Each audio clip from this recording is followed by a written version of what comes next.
नमः श्रीवर्धमानाय निर्धूतकलिलात्मने सालोकानां त्रिलोकानां यद्विद्यादर्पणाय ते। अणुव्रत अधिकार की चर्चा पूर्ण करने के उपरांत हम अभी गुणव्रत अधिकार की चर्चा करने जा रहे हैं। आपको याद आ रहा होगा जो हमने एक मास्टर चार्ट बनाया था, उसमें सम्यक दर्शन हो गया, सम्यक ज्ञान हो गया। सम्यक ज्ञान में 4 बातें लिखी थी: प्रथमानुयोग, प्रथमानुयोग, करणानुयोग, चरणानुयोग, द्रव्यानुयोग। 4 अनुयोग लिखे थे और फिर उसकी विशेषताएं भी लिखी थी, अगर आपको याद आ रहा होगा तो। अन्यूनम, अनतिरिक्तम, याथातथ्यम, विपरीत नहीं होता, और निस्संदेहम।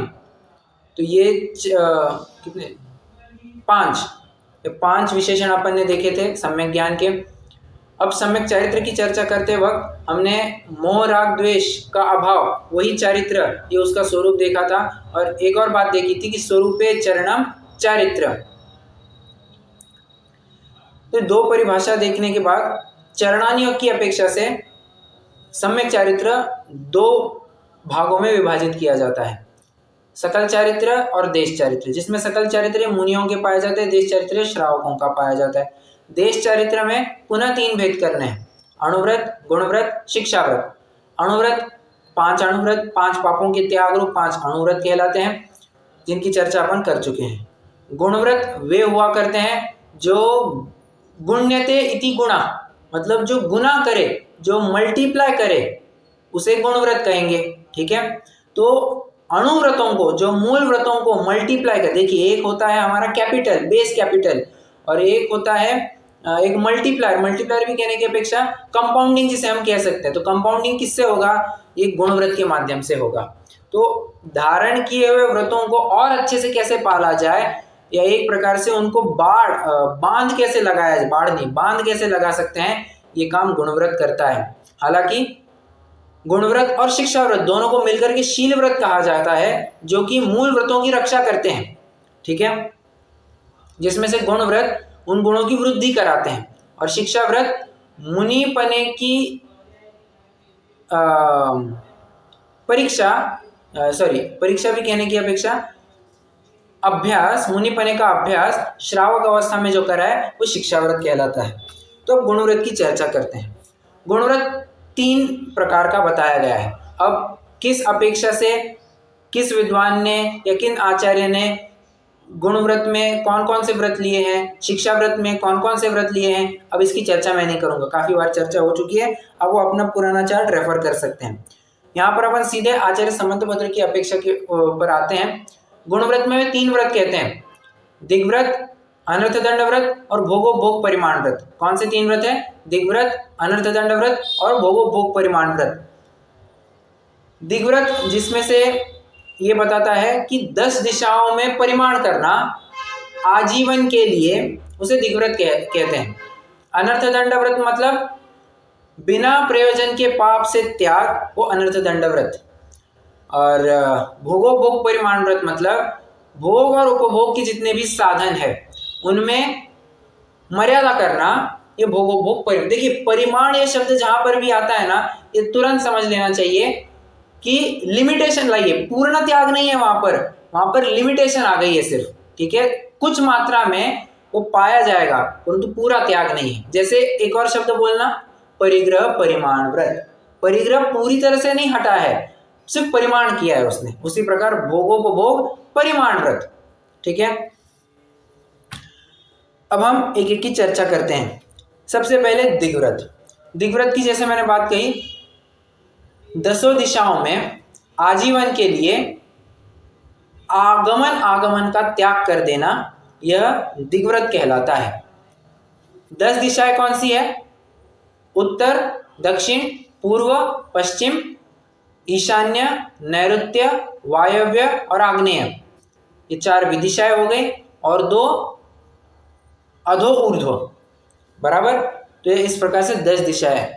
अब इनमें परिमाण करता है कि मैं उत्तर दिशा में इतने मील नहीं जाऊंगा, इतने योजन नहीं जाऊंगा, इतने किलोमीटर आगे नहीं जाऊंगा।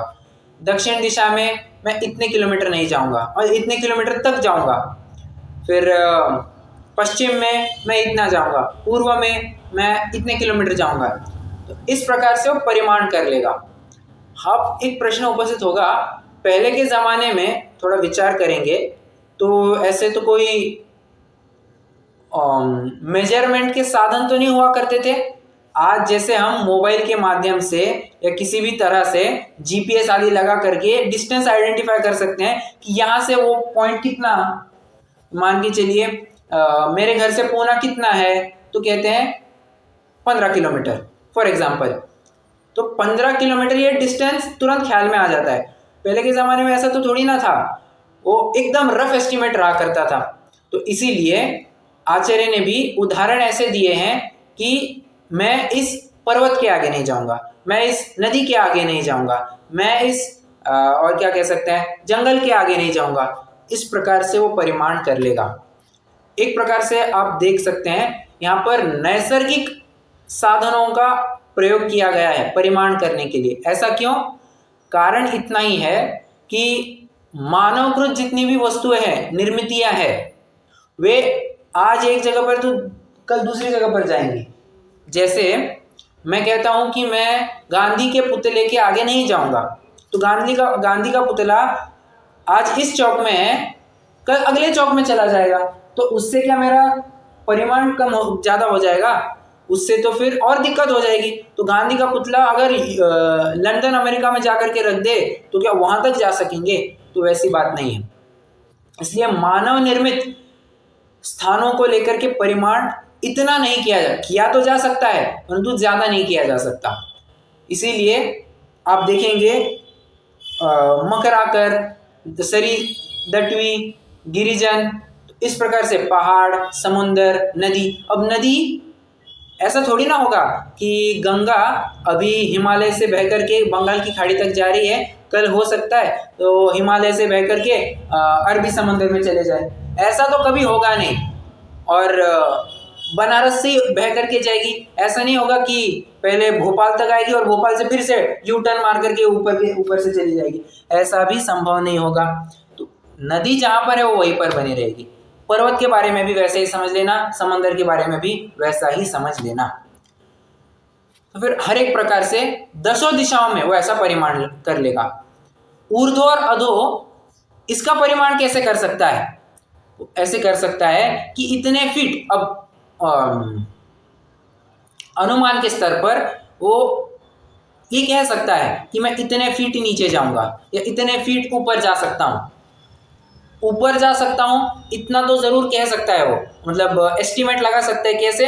पहाड़ आदि के माध्यम से कोई बहुत बड़ी इमारत है, बहुत बड़ा महल है, उसके माध्यम से वो कह सकता है कि हाँ मैं इतने मंजिल तक जा सकता हूँ, इतने ऊपर तक जा सकता हूँ। इस प्रकार का परिमाण कर सकता है।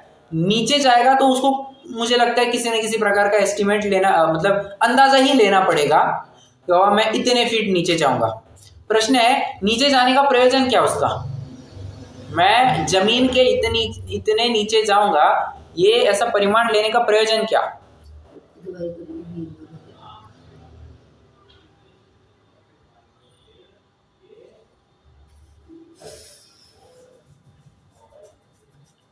बताइए। कुआं रहता है, वो तेल के कुएं या पानी के कुएं। बराबर। हाँ, एक बात, तेल के कुएं व्रती तो नहीं खुदवाएगा, पानी का कुआं तो जरूर खुदवा। ठीक, आपका उत्तर बिल्कुल सही है, कुआं खुदवाना है। और कुछ हो सकता है क्या कारण? ऊपर और नीचे। अच्छा चलिए, एक ही वस्तु के माध्यम से आप ऊपर और नीचे कितना जा सकते हैं ये भी आप अंदाजा लगा सकते हैं। मतलब कितना ऊपर जाना और कितना नीचे जाना। किसी को मकान बनाना है तो जब नींव बनाई जाती है, जब फाउंडेशन बनाया जाता है, नीचे खुदाई की जाती है, बस। तो नीचे कितना खोदना, जितना ऊपर जाना है उस प्रपोर्शन में ही नीचे खोदा जाता है। ये नियम सभी को पता होगा। जितना ऊंचा उठना है उतना ही नीचे खुदाई करनी पड़ती है, और जितना कम ऊंचा उठना है उतनी कम खुदाई करनी पड़ती है। तो इस प्रकार से वो विचार करेगा कि मुझे घर कितना बड़ा बनाना है। द्रव्य क्षेत्र काल भाव का अंदाजा लेकर के घर के सदस्यों की सीमा को ध्यान में रखते हुए वो ये विचार करेगा कि मुझे घर मकान कितना बड़ा बनाना है, कितना ऊंचा बनाना है और कितना नीचे जा सकता हूँ मैं, इसके लिए भी विचार किया जाएगा। तो ये 10 प्रकार की दिशाओं में मर्यादा कैसे करेगा, ये बात आ गई। अब प्रश्न एक उपस्थित होता है, 10 दिशाओं की मर्यादा को जो धारण करता है उसका क्या होता है?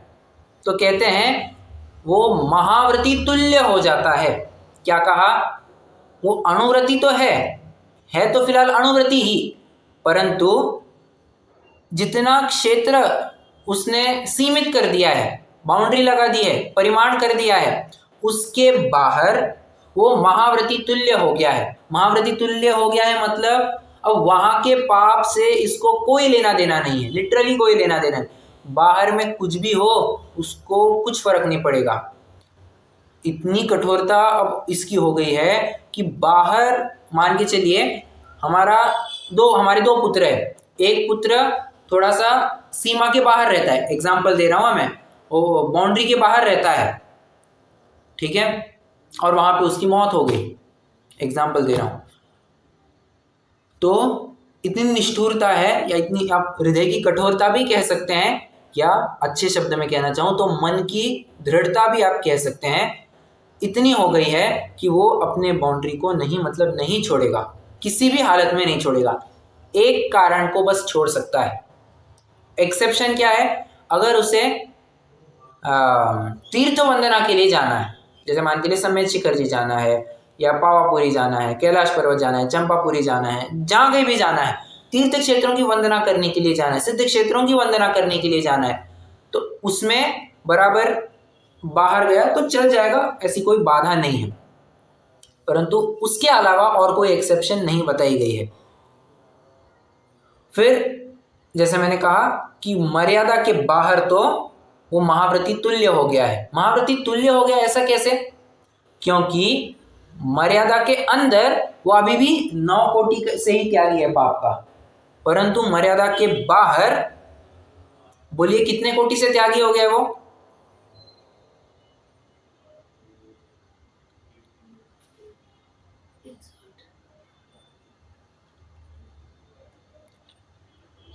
से। अरे मर्यादा के अंदर भी 9 कोटि, मर्यादा के बाहर भी 9 कोटि, तो फिर फर्क क्या पड़ा?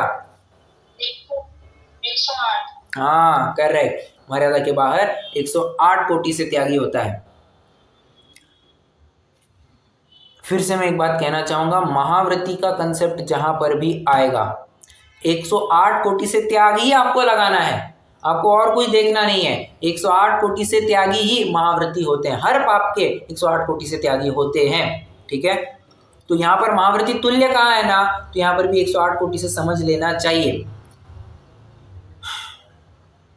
इसमें फिर और थोड़े से प्रश्न जरूर आ सकते हैं कि मान के चलिए मर्यादा जितनी उसने कर रखी थी, मान के चलिए भारत के बाहर नहीं जाऊंगा, विदेशी फल आ गए, विदेशी फलों को लेगा या नहीं लेगा? अब देखिए इसमें मैंने एक बात कही थी, उसके निमित्त से नहीं आए हैं ना, इन जनरल सबके निमित्त से वो फल आदि लाए गए हैं, ड्राई फ्रूट लाए गए हैं, तो उनको खरीद सकता है, उसमें कोई दिक्कत नहीं है। स्वयं के निमित्त से पर्सनली उसके लिए नहीं लाया हुआ होना चाहिए, ठीक है। ऐसे तो फिर अपन कितना भी कह सकते हैं कि जो फिर नदी का पानी जो छान करके लाता है, वो नदी का पानी तो कहाँ से बह करके आ रहा है फिर? हाँ, ऐसे तो कुछ भी बात नहीं बनेगी। और क्या कह सकते हैं अपन, नदी का वैसे थोड़ा स्थूल उदाहरण हो गया, ज़्यादा एप्लीकेबल नहीं है, बट फिर भी लेना चाहे तो ले सकते हैं। खाने पीने की वस्तु में ही ये बात आती है कि अपने निमित्त से तो नहीं आई है, ओके। कपड़े में भी आप ले सकते हैं, कपड़ा कहाँ से आया है? कॉटन का कपड़ा कहाँ से आया है? विदेश से आया है, अपने निमित्त से नहीं आया ना, नहीं आया, ठीक है, तो उसको ले सकता है। हाँ, प्रेफरेंस, एक बात ध्यान रखना, प्रेफरेंस तो वो जितनी मर्यादा है उसके अंदर की वस्तुओं के लिए ही लेगा, परंतु कुछ कुछ वस्तु ऐसी हुआ करती है जो अपने देश में उत्पन्न ही नहीं होती है, या अपने प्रदेश में उत्पन्न ही नहीं होती। अब थोड़ा मैं उदाहरण को आगे बढ़ाता हूँ। मैं मान के चलता हूँ कि दिग्व्रती ने सिर्फ महाराष्ट्र का परिमाण करके रखा है। किसका परिमाण किया है? महाराष्ट्र का परिमाण किया है। अब महाराष्ट्र में सेब तो उगते ही नहीं, कहाँ से आएंगे? हाँ बराबर, महाराष्ट्र में सेब तो उगते ही नहीं, कश्मीर से आएंगे, हिमाचल से आएंगे, शिमला जो कुछ भी कहते हैं अपन वहीं से आएंगे, सब बर्फीले प्रदेश से। तो सेब तो खा नहीं सकता और सेब तो भक्ष्य बताया गया है, तो उसमें दिक्कत है। तो इन जनरल अपने लिए लाया होगा तो चल जाएगा। और एक बहुत बड़ी बात, नमक भी भारत में ज़्यादा मिलता ही नहीं है, नहीं के बराबर ही मिलता है। पूरा कहाँ से आता है? अफगान और पाकिस्तान से आता है जो सेंधा नमक हम प्रयोग करते हैं। वैसे घर में कितने जन सेंधा नमक का ही प्रयोग करते हैं, मैं जानना चाहूँगा। जी भैया जी। बहुत अच्छा, जी। बहुत अच्छा, बहुत अच्छा। अच्छा, एक और प्रश्न है, सेंधा नमक आप पीसा हुआ लाते हैं या रोज का रोज पीसते हैं? नहीं, मोटा लाते हैं और उसमें मर्यादा हट जाती है, 48 मिनट की मर्यादा है, तो वो तो रोज का रोज बनाते हैं आप? नहीं, वो चलता नहीं है, वो तो 2-3 दिन का भी हो जाता है। मतलब मोटा लिया तो हम तो दाल वगैरह मोटा ही डाल देते हैं, वैसे तो छोटा छोटा करके।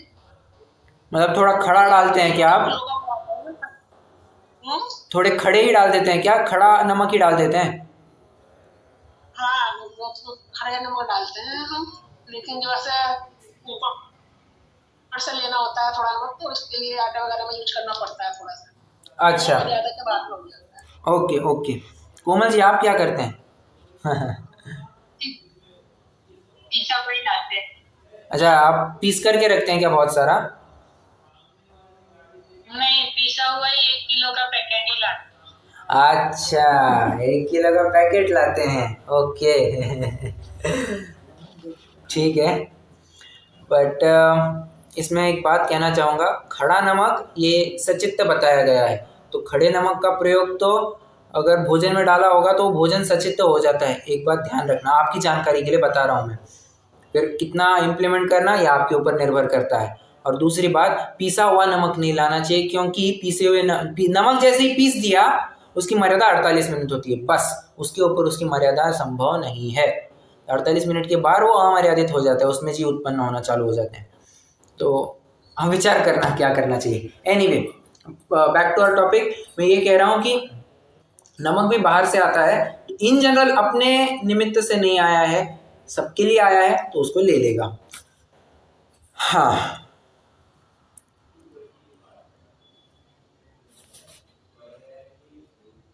आगे एक मिनट।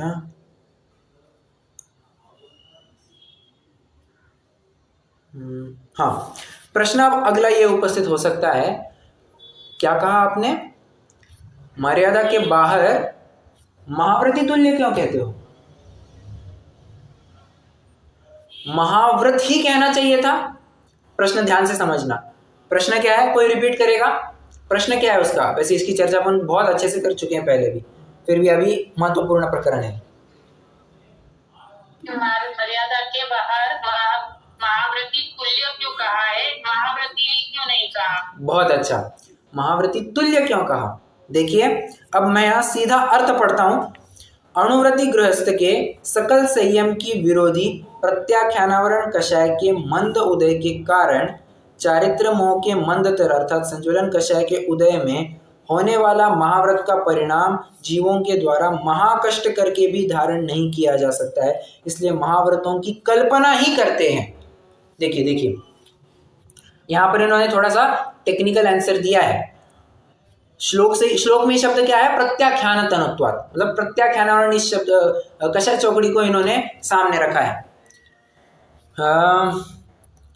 सभी जन जानते ही है, वैसे फिर भी पूछना चाहूंगा, पंचम गुणस्थानवर्ती जीव के कितने और कौन कौन से कषाय चौकड़ियों का सद्भाव है?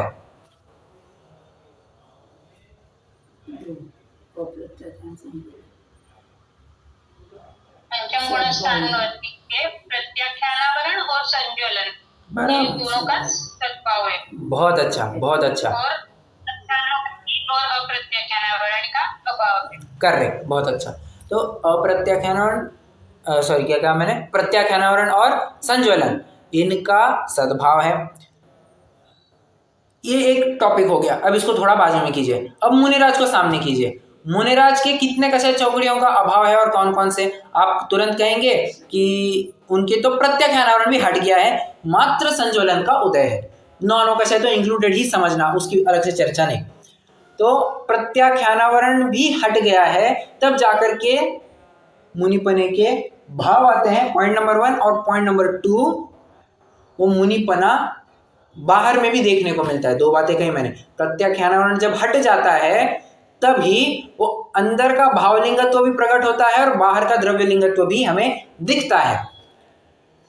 जो पंचम गुणस्थानवर्ती है, अब उसकी कषाय चौकड़ियों का जरा विचार करना, क्या उसके प्रत्याख्यानावरण का अभाव है? नहीं है। तो जब प्रत्याख्यानावरण का अभाव नहीं है, हम उसे महाव्रती कैसे कह सकते हैं? महाव्रती की उपमा या कल्पना जरूर कर सकते हैं कि उसके जैसा हो गया है, परंतु महाव्रती ही हो गया है ऐसा तो बिल्कुल भी नहीं कहेंगे। क्योंकि जैसे मैंने पहले ही सेंटेंस में कहा था, महाव्रती होने के लिए या कहलाने के लिए अंदर में प्रत्याख्यानावरण कषाय चौकड़ी का अभाव होना जरूरी है। महाव्रती होना मतलब क्या? अरे भावलिंगत्व तो क्या है? कषाय चौकड़ियों का अभाव ही तो भावलिंगत्व है।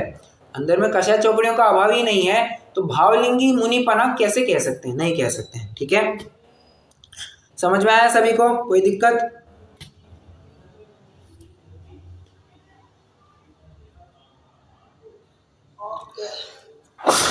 Sorry, okay.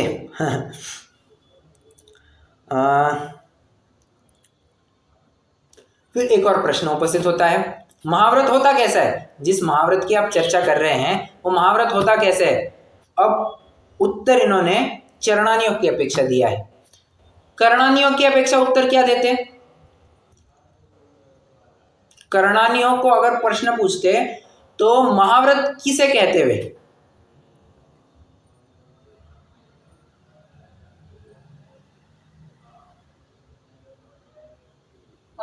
ऐसे बोलते हैं ना, प्रत्याख्यानावरण कषाय के उदय का अभाव होने पर होता है।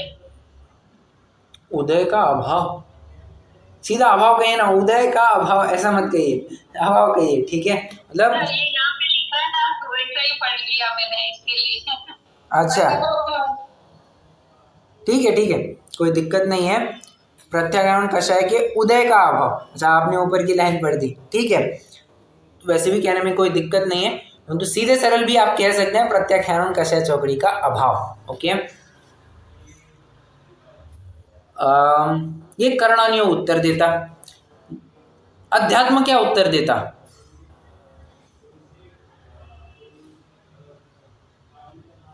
अध्यात्म क्या उत्तर देता? मुनिपना क्या?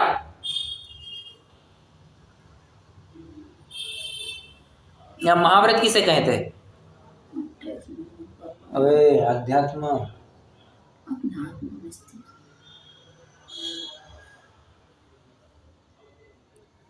अरे बड़ा आसान उत्तर है।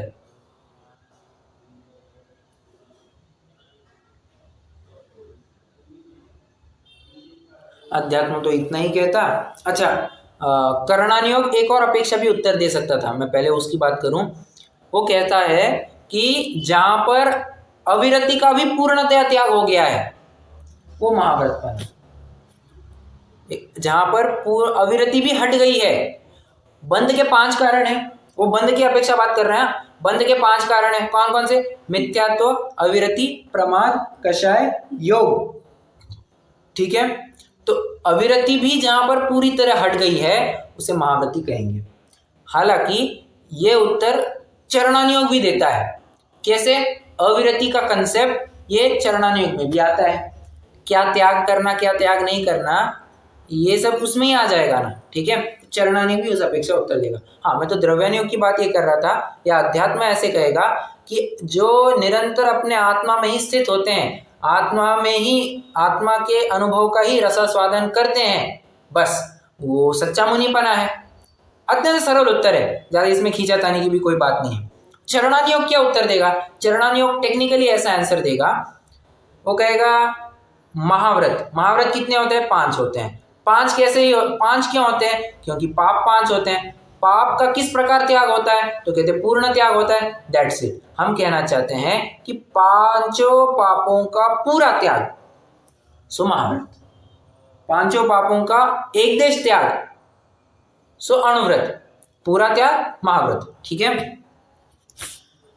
तो महाव्रत की भी चर्चा यहाँ पर कर दी, जाते जाते महाव्रत की चर्चा हो गई। और ये वो श्लोक है जहां पर महाव्रत की भी चर्चा की गई है। ठीक है, और कहां पर की गई है महाव्रत की चर्चा, या महाव्रती की चर्चा कहां की गई है? और वो एक तो देशावकाशिक व्रत में भी की है ना। करेक्ट करेक्ट, बहुत अच्छा।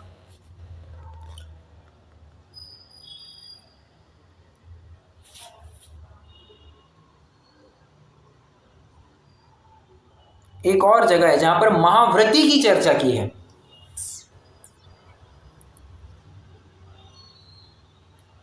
महाव्रती मतलब कौन? मुनिराज। ठीक है, मुनि की चर्चा कहां पर आई है? अरे देव, शास्त्र, गुरु। तो गुरु का जब स्वरूप बताया तो विषयाशावशाती तो कह करके वहां पर गुरु का ही तो स्वरूप बताया है। ठीक है, तो वहां पर भी महाव्रती का स्वरूप आया है। तो ये बातें ध्यान रखनी चाहिए, कहाँ कहाँ पर कैसा स्वरूप बताया गया है।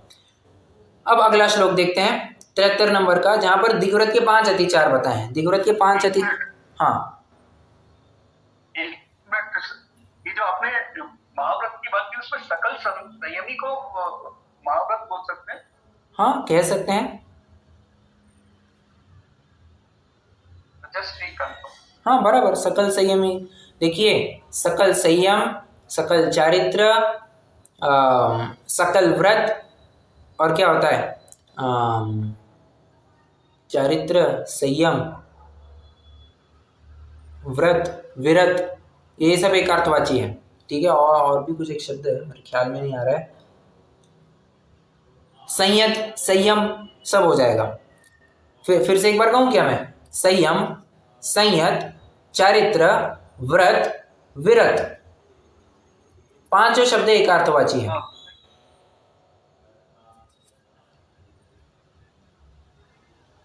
ठीक,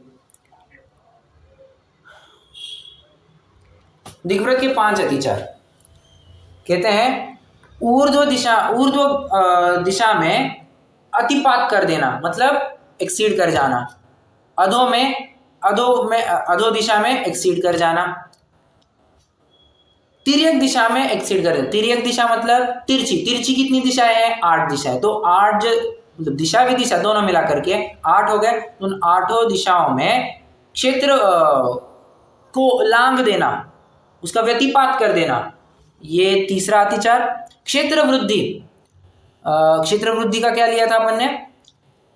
आगे उत्तर दिशा में मुझे 100 किलोमीटर जाना है, दक्षिण दिशा में मुझे 100 किलोमीटर जाना है। ठीक है, मैं काम करता हूँ, उत्तर दिशा में ना 110 कर देता हूँ, दक्षिण दिशा में 90 कर देता हूँ, इक्वल हो जाएगा, वो नहीं चलेगा। ऐसे क्षेत्र वृद्धि और क्षेत्र को कम करना, क्षेत्र को कम तो किया जा सकता है, कॉम्पेंसेटिंग नहीं होना चाहिए। मतलब वो बढ़ा रहा हूँ इसलिए ये कम कर रहा हूँ, ऐसा नहीं।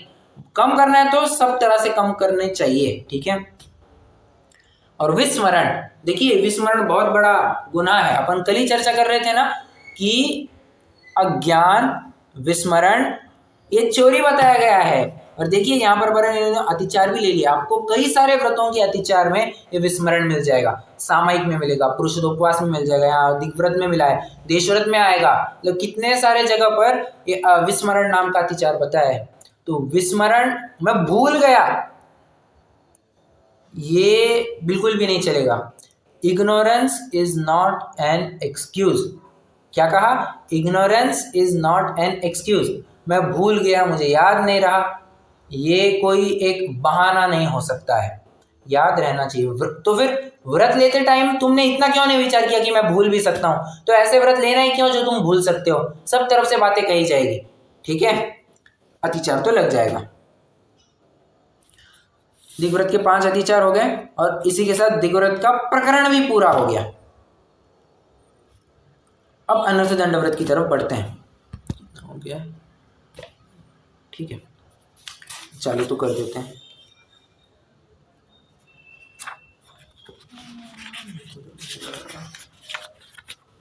हाँ चलिए, अनर्थ दंड व्रत दूसरे गुण व्रत की चर्चा है। आगे बढ़ने से पहले अनर्थ दंड व्रत यह शब्द सही है, अनर्थ दंड त्याग व्रत यह शब्द सही है? बताइए।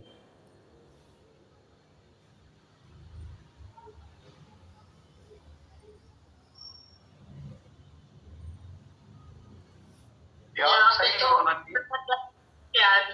त्याग व्रत लिखा है ना। यहाँ पर अनर्थ दंड त्याग व्रत लिखा है, आपका उत्तर सही है, परंतु क्या मैं अनर्थ दंड व्रत नहीं कह सकता हूं?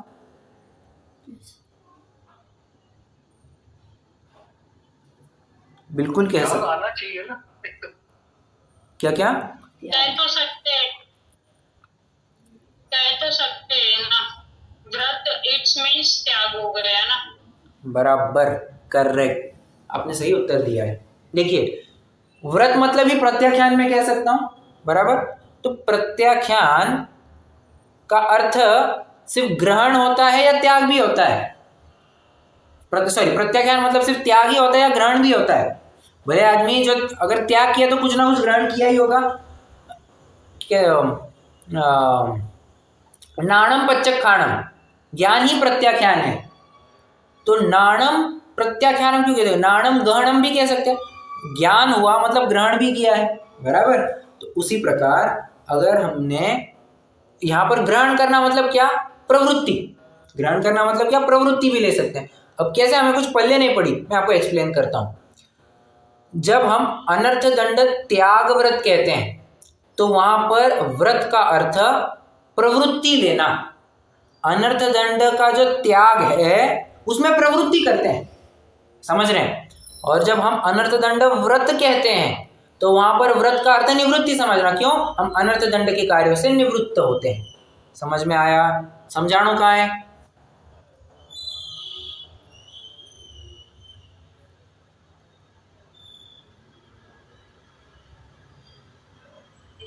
बरोबर है।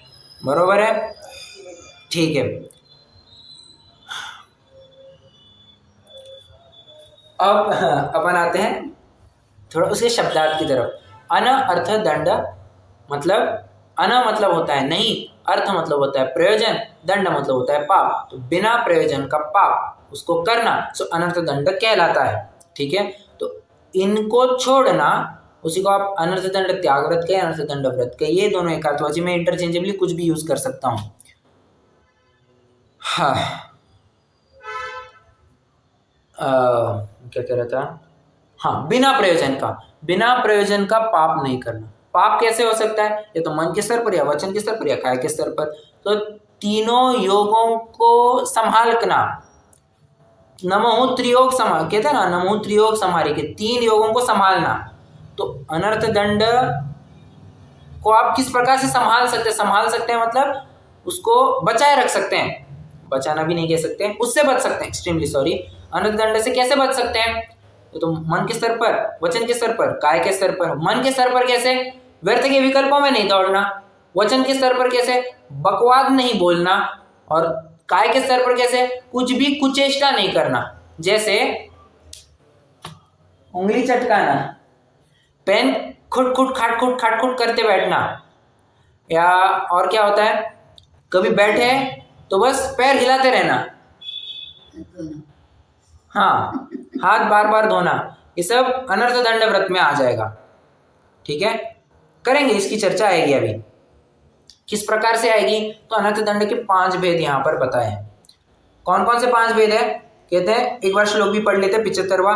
पापोपदेश हिंसा दानापध्यान दुष्श्रुति पंच प्राहो प्रमादचर्या मनर्थ दंडान दंड धरा। जिसने अनर्थ दंड का त्याग दिया, जिसने त्याग दिया है, जो अदंड धर है, जैसे गणधर देव, अनर्थ दंड के 5 भेद कहते हैं। कौन कौन से? कहते हैं पापोपदेश, हिंसा दान, अपध्यान, दुष्श्रुति, 4 ही हो गए। आगे पढ़ो, प्रमादचर्या, ठीक है, 5 हो गए।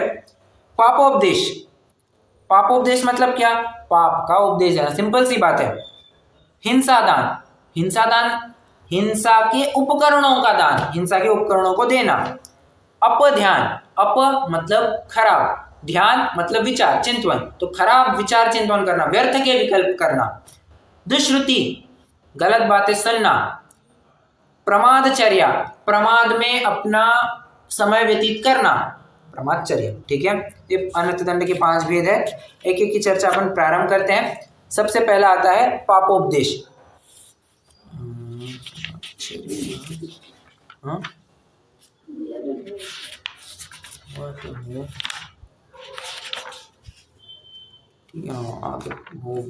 ठीक,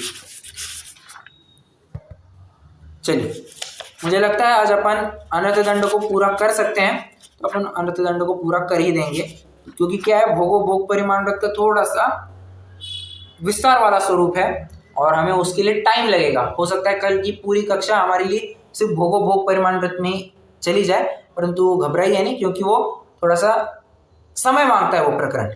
चलिए, सबसे पहले पापोपदेश, पाप का उपदेश देना। इसलिए वो बाद में भी कर सकते हैं, या हाँ बाद में ही करते हैं। चलिए, पापोपदेश, पाप का उपदेश देना। पाप का उपदेश किस किस प्रकार से हो सकता है? किसी भी प्रकार से हो सकता है। जितने भी 5 पाप है, किसी भी पाप का उपदेश देना, हिंसा का उपदेश देना, झूठ बोलने का उपदेश देना, चोरी का उपदेश देना, कुशील का उपदेश देना, परिग्रह का उपदेश देना, 5 प्रकार के उपदेश देना, ये अनर्थ दंड में जाएगा, पापोपदेश नामक। ठीक है, यहाँ पर इन्होंने क्या किया है, तिर्यंचों को क्लेश उत्पन्न कराने का, उन्हें खरीदने बेचने का, उनकी हिंसा का, आराम का, ठगने इत्यादि का पाप उत्पन्न करने वाली प्रवृत्ति, कथा का बारंबार कहना, उपदेश देना, वह पापोपदेश नाम का अनर्थ दंड है। तुम तिर्यंचों के साथ ऐसा करना, गाय दूध नहीं देती है ना, डंडे लगाओ उसको। अरे क्यों डंडे लगाना चाहते हो, वो भी एक जीव है बराबर, मतलब संश्लेषता से वो दूध देगी गाय, और संश्लेषता से सिक्रीट की गई वस्तु ये दूध नहीं, वो खून ही है। दिख जरूर रहा है हमें वो सफेद सफेद है, परंतु आप उसकी तह तक जाना, सब्सटेंस ओवर फॉर्म, इंग्लिश में इसे कहते हैं सब्सटेंस ओवर फॉर्म, मतलब जो दिख रहा है उसके ऊपर मत जाओ, उसकी तह तक जाओ। वो दूध कैसे निकाला गया है, अब इसका विचार करो। दूध बहुत डंडे मार करके निकाला है ना, नहीं नहीं नहीं, ये खून के बराबर है। तो ऐसा उपदेश देना पापोपदेश में आएगा। अरे कई लोग तो ऐसा कहते हैं, डंडे मत बरसाओ, एक काम करो, सिर्फ एक इंजेक्शन मार दो। देखो, इंजेक्शन मार दो इतना कहना, ये तो उससे ज्यादा बड़ा पाप है। डंडे में तो ठीक है, सामने देखने में आता है, परंतु इंजेक्शन लगाना ये तो इतनी खतरनाक बात है। इंजेक्शन ये तो है ही स्वयं, मतलब सबसे पहली बात तो इंजेक्शन ये स्वयं औषध है, अभक्ष्य औषधि है, वो गाय को दिलवाना, पॉइंट नंबर 1। पॉइंट नंबर 2, वो गाय तो फिर फटाफट दूध छोड़ देगी, वहां पर भी किसी ना किसी प्रकार से संश्लेषता हो गई, और बिना इच्छा के वो दूध दे रही है ना, तो बिना इच्छा के वो दूध देना एक प्रकार से चोरी भी हो गई। ठीक है,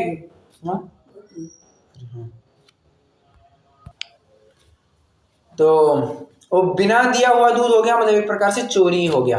तो ऐसा भी दूध नहीं लेना चाहिए, मतलब किसी भी प्रकार से ऐसा उपदेश नहीं देना ताकि उनको दिक्कत हो। तुम उनसे ये काम करो, तुम ये करो, तुम वो करो, बराबर ठिकाने आ जाएंगे। ये जानवर, ये इनकी इतनी मजाल, ये हमको तकलीफ देंगे, तुम एक काम करो, तुम उनको ऐसा निपटाओ। तो ऐसे उपदेश नहीं देना चाहिए, कभी नहीं देना चाहिए। पापोपदेश हो गया। हिंसादान, हिंसादान फिर हर एक बात है। व्यवसाय में तुम इस प्रकार का व्यवसाय करो, तुम वो व्यवसाय करो, तुम पशुपालन करो, तुम कुक्कुट पालन करो, तुम मत्स्य पालन करो, मत्स्य उद्योग में जाओ, ये तुम खेती करो। इस प्रकार की जो भी उपदेश है ये सब पापोपदेश में जाएंगे। और जितने भी अनैतिक मार्ग से पैसे कमाने का उपदेश दिया जाएगा वह भी पापोपदेश में ही जाएगा। ठीक है, हिंसा में ले सकते हैं, आरंभ में कैसे ले सकते हैं, तुम ये मिठाई ऐसे बनाओ, वैसा मत बनाओ। शक्कर की चाशनी को ना तुम इतना चिपचिपा बनाओ, 1 तार निकलनी चाहिए, 2 तार निकलनी चाहिए, कहते हैं नहीं कहते हैं, मैं ज़्यादा जानता नहीं हूँ पाक शास्त्र के बारे में। 1 तार निकलनी चाहिए, 2 तार होनी चाहिए तो वो अच्छी बनती है, ऐसा कुछ कहते हैं। तो ऐसा भी उपदेश नहीं देना चाहिए, आरंभ के हिंसा के उपदेश नहीं देंगे। तो ये था पापोपदेश का स्वरूप। अब हिंसादान की तरफ बढ़ते हैं। हिंसादान, हिंसा के उपकरणों को देना। अब हिंसा का उपकरण जो भी आपके सामने आए, छुरा, चाकू, छिलनी, और क्या होता है फरसा, भाला, तलवार, जो कुछ भी आपको, और तो और रस्सी, सांकल, सब हिंसा के उपकरण में आ जाएंगे। ठीक है, तो इनका आदान प्रदान करना भी मना बताया गया है। ये हिंसा दान अगर करेंगे तो हिंसा दान नामक अनर्थ दंड कहलाएगा। हिंसा के उपकरणों को देना, अरे मैं तो यहाँ तक कह रहा हूँ मोबाइल आदि भी देना ये हिंसा का उपकरण देना हो गया। गाड़ी देना भी हिंसा का उपकरण देना होगा, मतलब जिसके माध्यम से हिंसा होगी ऐसी वस्तु देना ये हिंसा के उपकरण में चला जाएगा। कोई अगर, ये अपना पेटेंट टॉपिक है क्या, कोई अगर आपकी छुरी मांगने आए, चाकू देना जरा, बिल्कुल भी नहीं देना। वो उसको जाकर के खून करेगा, हम नहीं जानते। अच्छा, खून नहीं करेगा तो मांस मच्छी बनाएगा, हम कुछ नहीं कह सकते। अच्छा, मांस मच्छी भी छोड़ो, आलू प्याज बनाएगा, गया ना। अच्छा, आलू प्याज भी छोड़ो, रात्रि में बनाएगा, गया ना। सारा का सारा पाप तुम्हारे माथे चढ़ गया, अनुमोदना का फल तो तुमको वैसे भी लग गया। भले ही तुम एकदम कट्टर जैन हो कि तुम रात्रि में नहीं खाओगे, पानी भी नहीं पियोगे, बाजार की कुछ भी वस्तु नहीं खाओगे, आलू प्याज नहीं खाओगे, पत्ता सब्जी नहीं खाओगे, मांस मच्छी कुछ नहीं खाओगे, तुम एकदम प्योर जैन हो, और तुमने बस अपनी छुरी दे दी, चक्कू दे दिया, और उसको लेकर के उसने जो पाप करना था वो कर दिया, गया सारा का सारा अनुमोदना का पाप हमें भी लग जाएगा। ओके, फिर इन्होंने बहुत सारे नाम दिए, फावड़ा, कुदाल, खुरपा, कुशी, हथौड़ा, तलवार, छुरी, कटारी, तमंचा, भाला, बाण, धनुष, बंदूक, तोप, जो कुछ भी हिंसा के साधन है उनको देना, ये या उनका व्यापार करना, ये भी हिंसा दान में आएगा। ध्यान रखना, ऐसे लेन देन करना है तो हिंसा दान है ही, उसका व्यापार करना भी हिंसा दान में आएगा। अच्छा, ये उपकरणों को खरीदने का उपदेश देना, ये पापोपदेश में जाएगा। ओके, तीसरा, अपध्यान, व्यर्थ के विकल्पों में उलझते रहना, ये हुआ तो क्या, वो हुआ तो क्या, ऐसा तो क्या, ये क्यों हो रहा है, वो क्यों हो रहा है, ऐसा क्यों नहीं, वैसा क्यों नहीं, ये बस व्यर्थ के विकल्पों में उलझते रहना, ये अपध्यान में जाएगा। मैंने आपको कई बार ये भी कहा है कि भूतकाल की बातों को बस याद करते रहना, अपध्यान। भविष्य में क्या होगा, मेरा कैसे होगा, मेरे दिन कैसे कटेंगे, मेरा तो अभी कुछ नहीं हो रहा है, बाद में मेरा कैसा होगा, इसका विकल्प करना अपध्यान में चला जाएगा। एक वर्तमान में ही जीने की आदत हमें रखनी चाहिए। ये मैं हर बार आपको भी कहता हूँ, बहुत कमी है मुझ में भी कि मैं कई बार भूतकाल की बातों में बस रममाण हो जाता हूँ, याद करता हूँ कि कॉलेज के दिन कैसे थे, स्कूल के दिन कैसे थे, मेरे पढ़ाई के दिन कैसे हैं, मैं क्या कर रहा हूँ, मेरे ऑफिस में क्या क्या हुआ था, तो कभी कभी याद आ जाती है तो वो सोचने लग जाता हूँ मैं। तो ये थोड़ी कमी है, ये भी अनर्थ दंड में जाएगा। ठीक है, तो आप ऐसा ना करें, इसका ऐसी एक रिक्वेस्ट है। ये तो मैं कर ही रहा हूँ ऐसी रिक्वेस्ट, जिनवाणी माता स्वयं भी ऐसी रिक्वेस्ट कर रही है।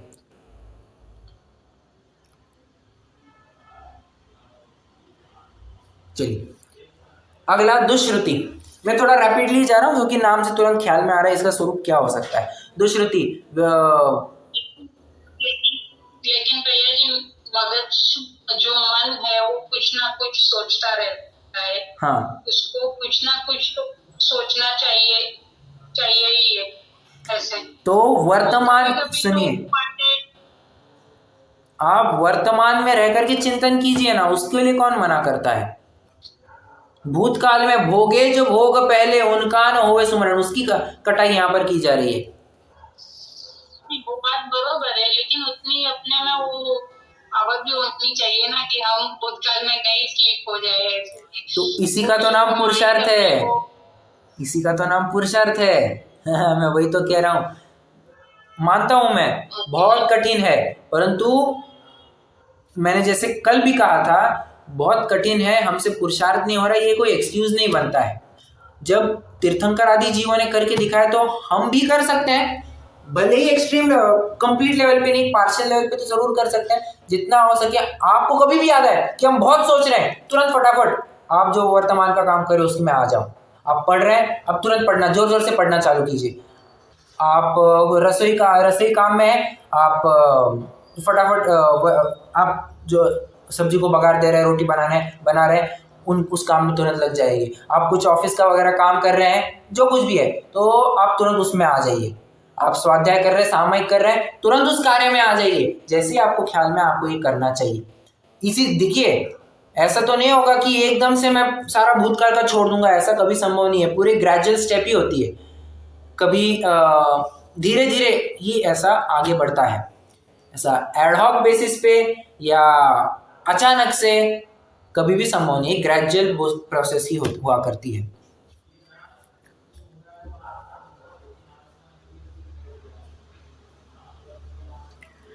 चौथा, दुष्श्रुति, गलत वचनों को सुनना, मतलब आरंभ के वचनों को सुनना, साहस के वचनों को सुनना, मिथ्यात्व, राग, द्वेष, मद, अवधि, इन सब के वचनों को सुनना, ये दुष्श्रुति में चला जाएगा। प्रश्न है, हम अन्यमति क्या कह रहे हैं ये सुन रहे हैं, ये भी दुष्श्रुति में चला जाएगा? नहीं नहीं नहीं। श्रद्धा पूर्वक पढ़ना या सुनना, ये दुष्श्रुति में जाएगा। हम साहस की कथाएं सुन रहे हैं, ये जानते हो उसने ये एडवेंचर किया, जानते हो उसने वो एडवेंचर किया, पाप लग सकता है? लग तो सकता है, परंतु अगर हम श्रद्धा बुद्धि से उसको सुनते हैं, एकत्व ममत्व बुद्धि से उसको सुनते हैं, तो फिर उसमें पाप लगेगा। अगर रागी द्वेषी नहीं होते हैं, वितरागी बने रहते हैं, तो काहे का पाप? तो पाप नहीं।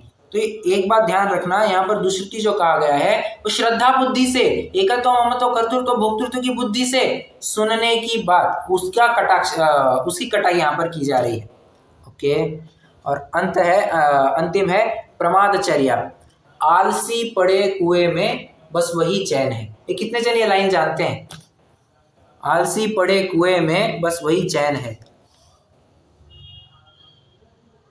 सुनिए किसी ने?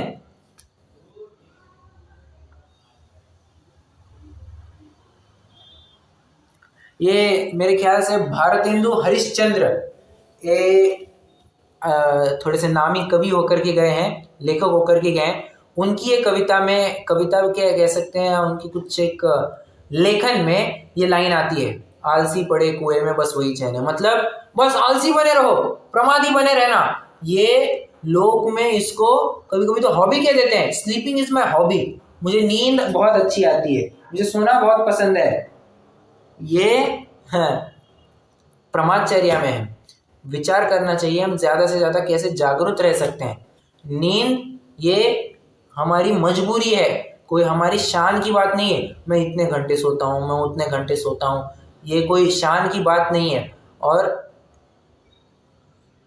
थकान भी बहुत हुई होगी, तो नींद जितनी आवश्यक है, मैं ये नहीं कह रहा हूँ कि आवश्यकता से कम नींद ले ली तो उसमें फिर एक प्रकार ये हो जाएगा कि हम अपने शरीर पे अति भारारोपण कर रहे हैं, परंतु जितनी संभव हो उतनी नींद हमें कम करनी चाहिए, ये बात यहाँ पर कह रहे हैं। Point number 1। पॉइंट नंबर 2, प्रमादचर्या में ये भी आएगा, हम आते जाते बस पेड़ पौधों से खेलते रहते हैं, फल तोड़ दिया, फूल तोड़ दिया, पत्ते तोड़ दिए, पेड़ ही उखाड़ दिया, आते जाते बस मस्ती में, बस यूं ही कर दिया, ना ना ना, प्रमादचर्या में चला जाएगा।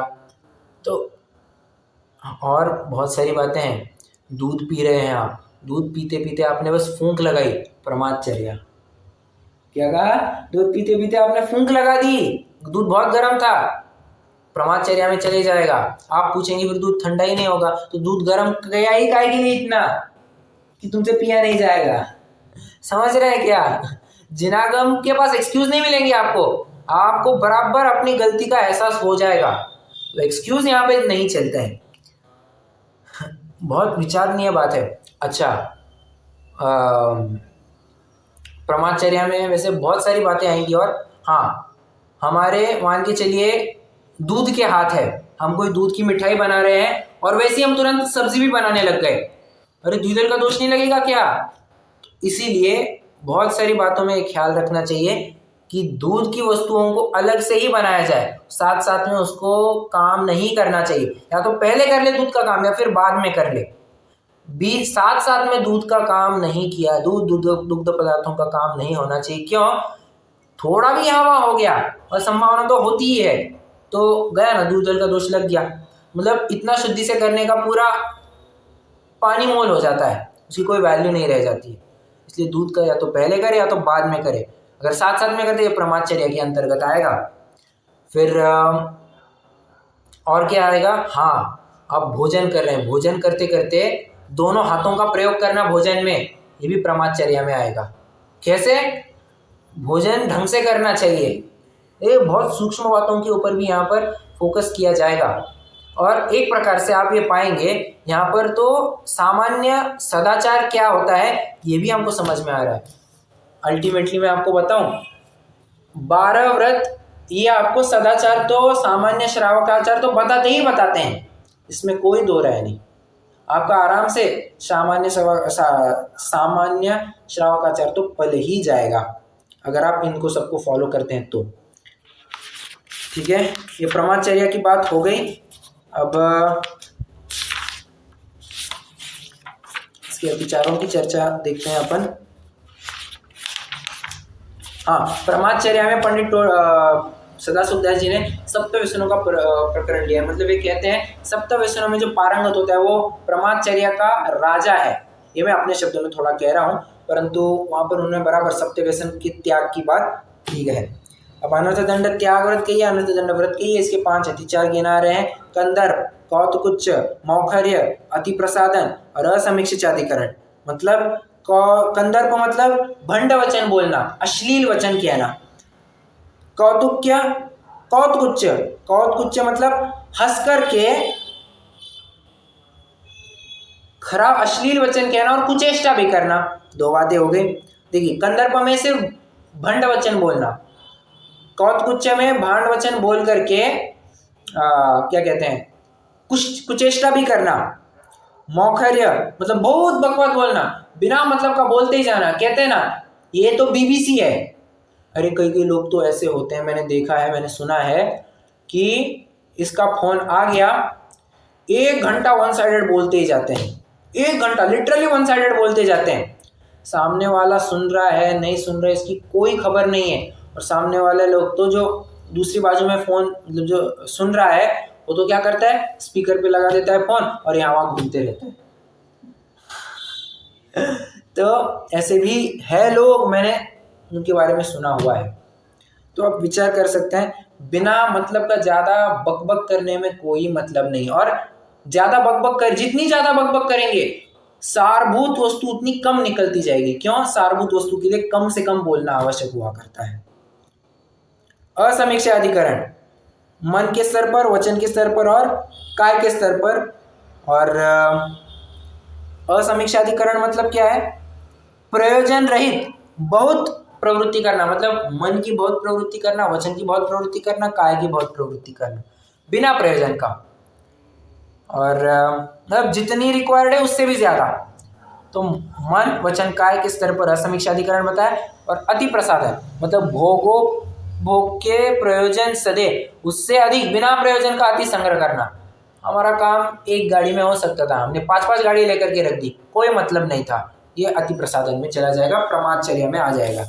ओके, चलिए, अनर्थ दंड की भी चर्चा अपनी पूरी हो गई है। कल से अपन भोग परिमाण व्रत की चर्चा कर लेंगे।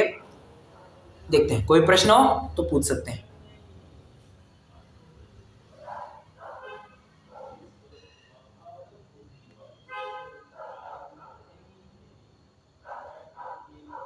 नहीं है? चलिए, जिनवाणी स्तुति।